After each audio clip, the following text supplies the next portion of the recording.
Hi, Christine. So I've looked over your lesson plan and here's my feedback.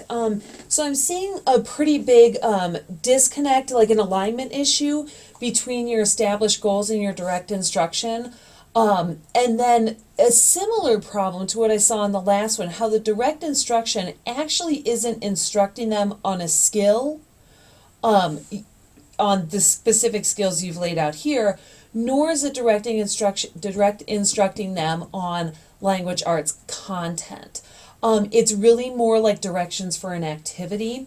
So let me tell you the disconnect that I'm seeing, and then let me tell you a lesson plan, like how to write lesson plan strategy that I think might help you out with this, okay? So when I started looking at your lesson plan, I read these established goals and these evidence outcomes. And so what I expected to see was you teaching the students how to appropriately support their evidence clearly, how to establish a line of reasoning and organization, how to make sure that substance and style are appropriate to their purpose. So that you were giving them some mentor texts that did this, that you were working them through revision, in order to do these things, or maybe that you were helping them establish certain criteria, do's and don'ts for those things. But instead, what I saw was this, and it worried me in the first place. So students will be able to communicate their writing while presenting their art by creating an orasma. Okay, I'm willing to hang in there with it because you had students will understand how to effectively communicate through multiple mediums, but I don't know that at the end of your lesson your students will be able to tell you how, if they effectively communicated or not. They would be able to tell you that they used a piece of technology, but not whether they used it effectively. So here's what I'm going to recommend. You have the direct instruction, right, just like what you did for me in my office. You put the phone over the dollar bill and you showed it to them. You said, we're going to do this with our artwork. Remember the artwork we made at the beginning of the semester. We're going to use that as our still image. The essays we wrote are going to be recorded over it so that we can present the art in an oral way. You simply say to them, by doing this, our listeners are able to see what our reflection essay is describing, our line of reasoning behind it, and what we found or learned over the course of the unit. That's very different from modeling this for them. You're simply saying it to them instead of leading them to the understanding. In other words, what is the line of reasoning that your students have established? How do they know if they have established a line of reasoning?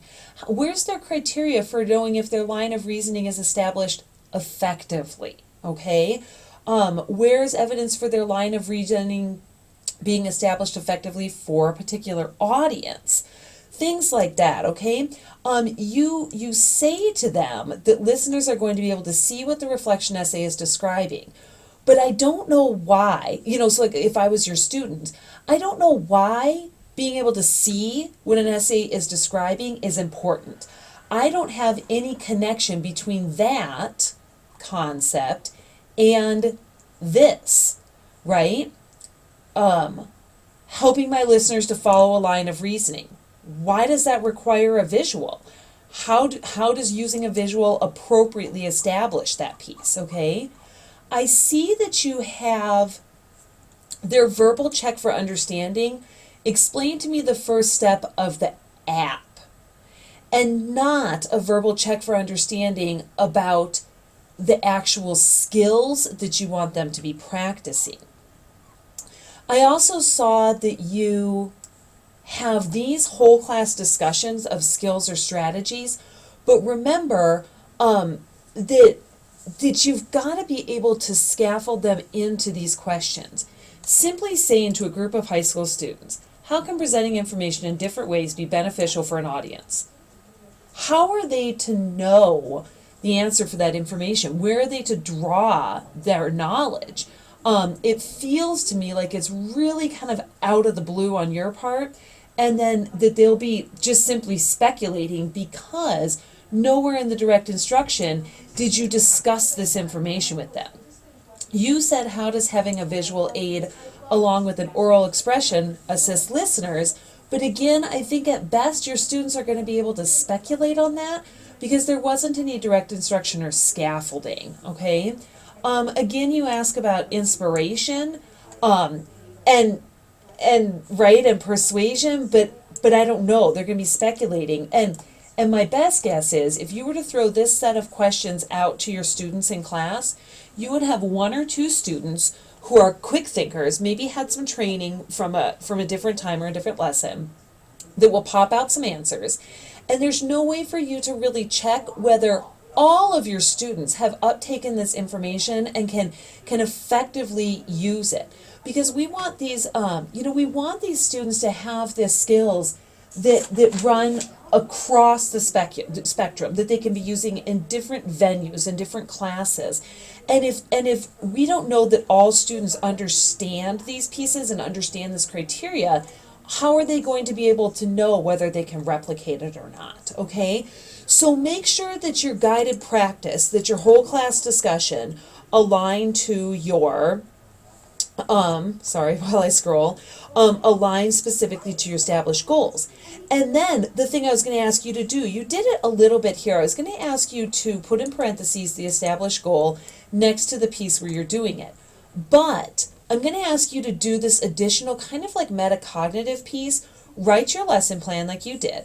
Put this piece in here and then ask yourself, am I actually teaching the students how to do these skills, or am I simply saying it to them?